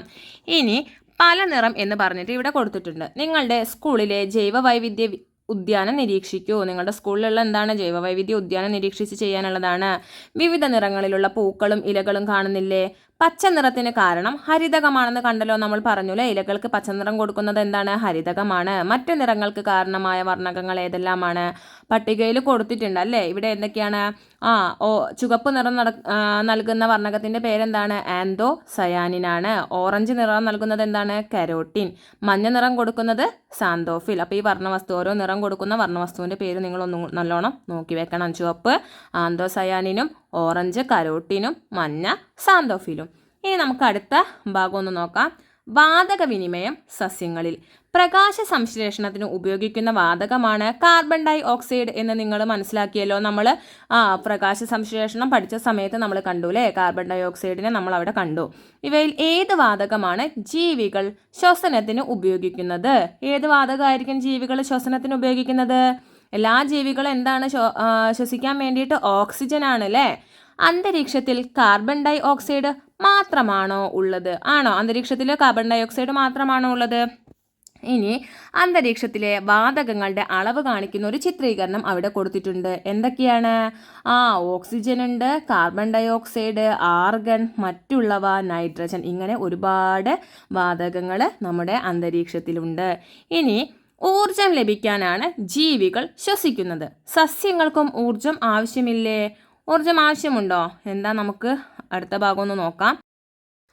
ഊർജം ലഭിക്കാൻ സസ്യങ്ങളിലും ശ്വസനം നടക്കേണ്ടതില്ലേ? സസ്യങ്ങളിലും ശ്വസനം നടക്കുന്നുണ്ട്. എല്ലാ ജീവികളും ശ്വസനത്തിനായി ഓക്സിജനാണ് ഉപയോഗിക്കുന്നത്. ശ്വസന ഫലമായി കാർബൺ ഡൈ ഓക്സൈഡ് ഉണ്ടാകുന്നു. ജീവികൾ കാർബൺ ഡൈ ഓക്സൈഡ് പുറത്തുവിടുന്നു. ശ്വസന ഫലമായി സസ്യങ്ങളിൽ ഉണ്ടാകുന്ന കാർബൺ ഡൈ ഓക്സൈഡ് പകൽ സമയത്ത് പ്രകാശ സംശ്ലേഷണത്തിന് ഉപയോഗപ്പെടുത്തുന്നു. അന്തരീക്ഷത്തിൽ നിന്നുള്ള കാർബൺ ഡൈ ഓക്സൈഡും സസ്യങ്ങൾ പ്രകാശ സംശ്ലേഷണത്തിന് പ്രയോജനപ്പെടുത്തുന്നുണ്ട്. ഇലകളിലൂടെയാണ് വായു സസ്യത്തിനകത്തേക്ക് പ്രവേശിക്കുന്നത്. ഇതിനായി ഇലകളിൽ പ്രത്യേക ഭാഗം വല്ലതുമുണ്ടോ എന്ന് നമുക്ക് പരിശോധിക്കാം. ഇലയുടെ പാളി മൈക്രോസ്കോപ്പിലൂടെ നിരീക്ഷിച്ച് ശാസ്ത്ര പുസ്തകത്തിൽ വരയ്ക്കാൻ നിങ്ങളോട് ഇവിടെ ആവശ്യപ്പെട്ടിട്ടുണ്ട്. അപ്പം ഒരു ഇലയുടെ ഒരു പാളി മൈക്രോസ്കോപ്പിലൂടെ നിരീക്ഷിക്കുന്ന സമയത്ത് കാണുന്ന ഒരു ഇത് അല്ലേ, ഇവിടെ ചിത്രീകരണം ഇവിടെ കൊടുത്തിട്ടുണ്ട്. എന്താണ് മൈക്രോസ്കോപ്പ് എന്ന് എല്ലാവർക്കും അറിയാലോ, അത് നിങ്ങളുടെ പാഠപുസ്തകത്തിൽ കൊടുത്തിട്ടുണ്ട്. കണ്ണുകൾ കൊണ്ട് നേരിട്ട് കാണാൻ കഴിയാത്ത വസ്തുക്കളെ വലുതായി കാണാൻ ഉപയോഗിക്കുന്ന ഉപകരണമാണെന്ത്? മൈക്രോസ്കോപ്പ്. ഇലകളിലുള്ള ഈ സൂക്ഷ്മ സുഷിരങ്ങൾ, അപ്പം നമ്മൾ ആ ഒരു മൈക്രോസ്കോപ്പിലൂടെ നിരീക്ഷിക്കുന്ന സമയത്ത് ഇതാ ഇവിടെ ഒരു ചിത്രീകരണം കൊടുത്തിട്ടില്ലേ, ഇതുപോലെയാണ് കാണുക കേട്ടോ. അപ്പം നോക്കാം. ഇലകളിലുള്ള ഈ സൂക്ഷ്മ സുഷിരങ്ങൾ സ്റ്റൊമാറ്റ എന്നാണ് അറിയപ്പെടുന്നത്. ഇതിലൂടെയാണ് അന്തരീക്ഷ വായു സസ്യത്തിനകത്ത് പ്രവേശിക്കുന്നത്. പ്രകാശ സംശ്ലേഷണ ഫലമായി ഉണ്ടാകുന്ന ഓക്സിജൻ പുറന്തള്ളുന്നതും ഈ സുഷിരങ്ങളിലൂടെയാണ്. അപ്പം ഈ ഒരു ചിത്രീകരണത്തിൽ കാണിച്ചിട്ടുള്ളതാണ് സ്റ്റൊമാറ്റ എന്ന് പറയുന്നത്. അപ്പോൾ ഇതിലൂടെയാണ് എന്തൊക്കെ ചെയ്യുന്നത് എന്നാണ് പറയുന്നത്? അന്തരീക്ഷത്തിലുള്ള വായു സസ്യത്തിനകത്തേക്ക് പ്രവേശിക്കുന്നതും പ്രകാശ സംശ്ലേഷണത്തിൻ്റെ ഫലമായിട്ടുണ്ടാകുന്ന ഓക്സിജൻ പുറന്തള്ളുന്നതൊക്കെ എന്താണ്? ഈ ഒരു സ്റ്റൊമാറ്റയിലൂടെയാണ്. ഇനി ഇവിടെ പകൽ സമയത്തും അതുപോലെ തന്നെ രാത്രി സമയങ്ങളിലും ചെടികളിൽ നടക്കുന്നുള്ള ആ ഒരു ശ്വസനം അല്ലേ, പ്രകാശ സംശ്ലേഷണമൊക്കെ ആയിട്ട് ബന്ധപ്പെട്ടിട്ടുള്ള ഒരു ചിത്രം എന്താണ് അവിടെ കൊടുത്തിട്ടുണ്ട്. അതൊക്കെ ഒന്ന് എല്ലാവരും ഒന്ന് നോക്കുക. ഇനി സസ്യങ്ങൾ ഓക്സിജൻ മാത്രമാണോ പുറത്തുവിടുന്നത് നിങ്ങൾ ചർച്ച ചെയ്യാൻ വേണ്ടിയിട്ട് പറഞ്ഞിട്ടുണ്ട്. അതുപോലെ ഇപ്പോൾ ഇവിടെ നമുക്ക് ഈ ചിത്രം കണ്ടപ്പോൾ എന്താ മനസ്സിലായത്? ഓക്സിജൻ മാത്രമാണോ സസ്യങ്ങൾ പുറത്തു വിടുന്നത്? അല്ല, കാർബൺ ഡൈ ഓക്സൈഡും സസ്യങ്ങൾ പുറത്തേക്ക് വിടുന്നുണ്ട്. ഇനി ആതിഥേയനും അതിഥികളും. എല്ലാ സസ്യങ്ങളും ആഹാരം നിർമ്മിക്കുന്നുണ്ടോ? ചിത്രീകരണം ശ്രദ്ധിക്കൂ. ഇവിടെ എന്താണ്? ഒരു ചിത്രം കൊടുത്തിട്ടുണ്ട് അല്ലേ, ഒരു മാവിൻ്റെ ചിത്രവും. മാവിൽ വേറെ എന്തോ ഒരു സംഭവം ഉണ്ട്, അതിൻ്റെ പേര് മരവാഴ അല്ലേ. അപ്പോൾ എന്താ ഇവിടെ പറയുന്നത് നോക്കാം. ഞാൻ മാവ്, എനിക്ക് വേണ്ട ആഹാരം ഞാൻ സ്വയം നിർമ്മിക്കുന്നു. മാവ് പറയുന്നതാണ് കൊടുക്കുന്നത്. അപ്പോൾ ഇവിടെ എന്താണ്? വേറെ ഒന്നും കൂടെ മാവിലുണ്ട്. എന്താണ്? ഞാൻ ഇത്തിൽ കണ്ണി, ഞാനും സ്വയം ആഹാരം നിർമ്മിക്കുന്നു. പക്ഷേ ജലവും ലവണവും ഈ സസ്യത്തിൽ നിന്ന് വലിച്ചെടുക്കുന്നു. ഏത് സസ്യത്തിൽ നിന്നാണ്? മാവിൽ നിന്നാണ് വലിച്ചെടുക്കുന്നത്. പിന്നെയോ, ഞാൻ മരവാഴ, എനിക്ക് വേണ്ട ആഹാരം ഞാനും സ്വയം നിർമ്മിക്കുന്നു. പക്ഷേ എനിക്ക് ഇരിക്കാൻ സ്ഥലം വേണം. ഇനി ഞാൻ മൂടില്ലാത്താളി, ഞാൻ ആഹാരം നിർമ്മിക്കുന്നില്ല. എനിക്ക് വേണ്ട പോഷക ഘടകങ്ങൾ ഞാൻ ഈ ചെടിയിൽ നിന്നും വലിച്ചെടുക്കുന്നു. ഇങ്ങനെ എന്താണ്? പല സസ്യങ്ങളും ആഹാരം നിർമ്മിക്കുന്നത്. അപ്പോൾ ഇവിടെ സ്വയം ആഹാരം നിർമ്മിക്കുന്ന ഒരു സസ്യം ഏതാണ്? മാവാണല്ലേ. ഇനി നമുക്ക് നോക്കാം. മാവ്, ഇത്തിൽ കണ്ണി, മൂടില്ലാത്താളി, മരവാഴ എന്നിവരുടെ സംഭാഷണം ശ്രദ്ധിച്ചല്ലോ. ഇവരിൽ സ്വയം ആഹാരം നിർമ്മിക്കുന്നവർ ആരെല്ലാമാണ്? ആരൊക്കെയാണ് സ്വയം ആഹാരം നിർമ്മിക്കുന്നത്?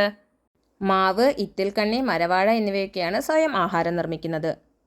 ഇനി പ്രകാശ സംശ്ലേഷണത്തിന് ആവശ്യമായ സൂര്യപ്രകാശം, കാർബൺ ഡൈ ഓക്സൈഡ് എന്നിവ ഈ സസ്യങ്ങൾക്ക് ലഭിക്കുന്നത് ഒരേ രീതിയിലാണ്. എന്നാൽ ജലം ലഭിക്കുന്നതോ? മാവിന് ജലം ലഭിക്കുന്നത് എവിടെ നിന്നാണ്? മരവാഴയ്ക്കും ഇത്തിൽ കണ്ണിക്കുമോ? അപ്പോൾ അതിൻ്റെ ഉത്തരം എന്താ? നമുക്കൊന്ന് നോക്കിയാലോ. മാവ് ജലം മണ്ണിൽ നിന്നും വലിച്ചെടുക്കുന്നു, ഇത്തിൽ കണ്ണി ജലം മാവിൽ നിന്നും വലിച്ചെടുക്കുന്നു, മരവാഴ ജലം അന്തരീക്ഷത്തിൽ നിന്നും എടുക്കുന്നു. അടുത്തത് നിങ്ങളോട് മരവാഴയുടെ ചിത്രം നിരീക്ഷിക്കാനാണ് പറഞ്ഞിട്ടുള്ളത്. അപ്പോൾ ഇവിടെ ഒരു മരവാഴയുടെ ചിത്രം കൊടുത്തിട്ടുണ്ട്. ഇനിയോ 2 തരം വേരുകൾ കാണുന്നില്ലേ? എന്താണ് ഈ വേരുകളുടെ ധർമ്മം? വേരുകളുടെ ധർമ്മം എന്താണ്? മരവാഴക്കിലെ ആ ഒരു മരത്തിൽ പറ്റിപ്പിടിച്ച് നിൽക്കാൻ വേണ്ടിയിട്ട് ഈ വേരുകളാണ് സഹായിക്കുന്നത്. വെളുത്ത നിറത്തിൽ കാണപ്പെടുന്ന കട്ടി കൂടിയ വേരുകൾ എവിടേക്കാണ് വളർന്നു നിൽക്കുന്നത്? പുറത്തേക്ക് വളർന്നു നിൽക്കുന്നത് നമ്മൾ കാണുന്നുണ്ട്. ഇനി നമുക്ക് അതിനെക്കുറിച്ച് ഡീറ്റെയിൽ ആയിട്ട് നോക്കാം. ചെറിയ വേരുകൾ മരവാഴയെ മരത്തിൽ പറ്റിപ്പിടിച്ച് വളരാൻ സഹായിക്കുന്നു. കട്ടി കൂടിയ വേരുകൾ അന്തരീക്ഷത്തിൽ നിന്ന് ഈർപ്പം വലിച്ചെടുക്കുകയാണ് ചെയ്യുന്നത്. വാസസ്ഥലത്തിനായി മാത്രമാണ് ഇവ ആതിഥേയ സസ്യങ്ങളെ ആശ്രയിക്കുന്നത്. ഇത്തരം സസ്യങ്ങളെ എപ്പിഫൈറ്റുകൾ എന്ന് പറയുന്നു. ഓർക്കിഡുകൾ എപ്പിഫൈറ്റുകൾക്ക് ഉദാഹരണമാണ്. അപ്പോൾ ഈ ചെറിയ വേരുകൾ മരവാഴയെ മരത്തിൽ പറ്റിപ്പിടിച്ച് വളരാനാണ് സഹായിക്കുന്നത്. അതുപോലെ കട്ടിയുള്ള വേരുകളോ അന്തരീക്ഷത്തിൽ നിന്നുള്ള ജലം ഈർപ്പം വലിച്ചെടുക്കാൻ സഹായിക്കുന്നുണ്ട്. ഇനി ഇത്തരത്തിലുള്ള ആതിഥേയ സസ്യങ്ങളെ വാസസ്ഥലത്തിന് മാത്രമായിട്ടാണ് ഇത്തരത്തിലുള്ള സസ്യങ്ങളെ ആശ്രയിക്കുന്നത്. ഇത്തരം സസ്യങ്ങൾക്ക് പറയുന്ന പേരാണെന്ത്? എപ്പിഫൈറ്റുകൾ. ഇതിനുള്ളൊരു ഉദാഹരണമാണ് എന്ത്? ഓർക്കിഡുകൾ. ഇനി എപ്പിഫൈറ്റുകളെ നിരീക്ഷിച്ച് വേരുകളുടെ പ്രത്യേകതകൾ മനസ്സിലാക്കൂ. എപ്പിഫൈറ്റുകൾ വളരുന്നത് കൊണ്ട് ആതിഥേയ സസ്യത്തിന് ദോഷമുണ്ടാകുമോ? ഉണ്ടായിരിക്കുമോ? എപ്പിഫൈറ്റുകൾ വളരുന്നത് കൊണ്ട് ആതിഥേയ സസ്യത്തിന് പ്രത്യേകിച്ച് ദോഷമൊന്നും ഉണ്ടായിരിക്കില്ല. ഇനി ഇവിടെ ഇത്തിൽക്കണ്ണിയുടെ വേരുകളുടെ ചിത്രം ശ്രദ്ധിക്കൂ എന്ന് പറഞ്ഞിട്ടൊരു ഭാഗം കൊടുത്തിട്ടുണ്ട്. അപ്പോൾ നിങ്ങൾ ആ ചിത്രത്തിൽ ഇത്തിൽക്കണ്ണി കണ്ടല്ലോ. അവിടെ താഴെ ഒരു ചോദ്യവും കൊടുത്തിട്ടുണ്ട്. വേരുകൾ എവിടേക്കാണ് വളർന്നിരിക്കുന്നത്? വേരുകൾ എവിടേക്കാണ് വളർന്നിരിക്കുന്നത്? ആതിഥേയ സസ്യത്തിലേക്കാണ് വേരുകളൊക്കെ വളർന്നിരിക്കുന്നത് അല്ലേ? ആതിഥേയ സസ്യം എന്ന് പറഞ്ഞാൽ ഇത്തിൽക്കണ്ണി വളർന്നിട്ടുള്ള ആ മരം. ഓക്കെ, ഈ വേരുകൾ ഇങ്ങനെ വളർന്നിരിക്കുന്നത് കൊണ്ട് ഇത്തിൽക്കണ്ണിക്ക് എന്താണ് ഗുണം? ജലവും ലവണങ്ങളും ഒക്കെ വലിച്ചെടുക്കാൻ വേണ്ടിയിട്ട് സാധിക്കും. താഴെയുള്ള ഭാഗം ഒന്ന് നമുക്ക് വായിച്ചു നോക്കാം. ആതിഥേയ സസ്യത്തിൽ നിന്ന് ജലവും ലവണവും വലിച്ചെടുത്ത് ഇത്തിൽക്കണ്ണി സ്വയം ആഹാരം നിർമ്മിക്കുന്നു. അതിനാൽ ഇത്തിൽക്കണ്ണി പോലുള്ള സസ്യങ്ങളെ അർദ്ധപരാദങ്ങൾ എന്ന് പറയുന്നു. അപ്പോൾ അർദ്ധപരാദം എന്ന് പറഞ്ഞാൽ എന്താണ്? അവ വളരുന്ന സസ്യത്തിൽ നിന്നാണ് ജലവും ലവണങ്ങളും വലിച്ചെടുത്തിട്ട് സ്വയം ആഹാരം നിർമ്മിക്കുന്നത് അല്ലേ? ഇനി ചെടിയിൽ പടർന്നു കിടക്കുന്ന മൂടില്ലാത്താളി നിരീക്ഷിക്കൂ. എന്താണ് അതിൻ്റെ നിറം? ഇലകൾ കാണുന്നുണ്ടോ? മൂടില്ലാത്താളിക്ക് ആഹാരം നിർമ്മിക്കാൻ കഴിയുമോ? അതിൻ്റെ വേരുകൾ എവിടേക്കാണ് വളർന്നിരിക്കുന്നത്? ഒരുപാട് ചോദ്യം അവിടെ കൊടുത്തിട്ടുണ്ട് അല്ലേ? മൂടില്ലാത്താളിയുടെ വേരുകൾ എവിടേക്കാണ് വളർന്നിരിക്കുന്നത്? ആതിഥേയ സസ്യത്തിലേക്കാണ് അവയുടെ വേരുകൾ വളർന്നിട്ടുള്ളത്. ആതിഥേയ സസ്യത്തിൽ നിന്നും പോഷക ഘടകങ്ങൾ വലിച്ചെടുക്കാൻ കഴിയുന്ന വേരുകളാണ് ഇവയ്ക്കുള്ളത്. ആതിഥേയ സസ്യത്തിൽ നിന്നും പോഷക ഘടകങ്ങൾ വലിച്ചെടുക്കുന്ന മൂടില്ലാത്താളി പോലുള്ള സസ്യങ്ങളെ പൂർണ്ണപരാദങ്ങൾ എന്ന് പറയുന്നു. അടുത്തത് നിങ്ങളുടെ ഈ ഒരു പാഠഭാഗത്തിലെ ഒരു ലാസ്റ്റ് ഇതായിട്ട് കൊടുത്തിട്ടുള്ളത് ചിത്രം നിരീക്ഷിക്കാൻ വേണ്ടിയിട്ടാണ്. അപ്പോൾ ഇവിടെ ഒരു ചിത്രത്തിൽ എന്തൊക്കെയാണുള്ളത്? ഒരുപാട് മൃഗങ്ങളിൽ ഒരു ജലാശയമുണ്ട്, അതുപോലെ തന്നെ അണ്ണാനുണ്ട്, കുറുക്കൻ, മരം കൊത്തി, മുയൽ, അങ്ങനെ ഒരുപാട് ജീവികളുണ്ട് അല്ലേ? അപ്പം പ്രകൃതിയിലെ എല്ലാ ജീവജാലങ്ങളും പരസ്പരം ആശ്രയിച്ചാണ് ജീവിക്കുന്നത്. അതിനുള്ളൊരു ഉദാഹരണമാണ് ഇവിടെ കൊടുത്തിട്ടുള്ളത്. നിങ്ങളുടെ ചുറ്റുപാട് നിരീക്ഷിച്ച് ജീവികളുടെ പരസ്പരാശ്രയങ്ങൾക്ക് കൂടുതൽ ഉദാഹരണങ്ങൾ കണ്ടെത്തുമല്ലോ. കണ്ടെത്തിയവ ശാസ്ത്ര പുസ്തകത്തിൽ എഴുതാൻ വേണ്ടിയിട്ടും പറഞ്ഞിട്ടുണ്ട്. അപ്പോൾ ഇതോട് കൂടിയിട്ടാണ് ഈ ഒരു പാഠഭാഗം അവസാനിക്കുന്നത്. അപ്പോൾ നിങ്ങൾ ഈ ഒരു പാഠഭാഗം നല്ല വൃത്തിയായിട്ട് പഠിച്ചു കഴിഞ്ഞാൽ നിങ്ങൾക്ക് വിലയിരുത്താം എന്ന് പറഞ്ഞ് ഇവിടെ കുറച്ച് ചോദ്യങ്ങളൊക്കെ നൽകിയിട്ടുണ്ട്. അപ്പോൾ നിങ്ങൾ പാഠഭാഗം വായിച്ച് നല്ലോണം പഠിച്ച് മനസ്സിലാക്കിയതിന് ശേഷം ഈ പ്രവർത്തനങ്ങളൊക്കെ സ്വയം നിങ്ങൾ ചെയ്തു നോക്കിക്കഴിഞ്ഞാൽ ഈ പാഠഭാഗം നിങ്ങൾക്ക് വളരെ കൃത്യമായിട്ട് തന്നെ മനസ്സിലാക്കാൻ വേണ്ടിയിട്ട് സാധിക്കും. അപ്പം ഇത്രയും കാര്യങ്ങളാണ് ഈ ഒരു 1ാമത്തെ യൂണിറ്റിൽ ഉൾപ്പെടുത്തിയിട്ടുള്ളത്. അപ്പോൾ താങ്ക് യു ഫോർ വാച്ചിങ്.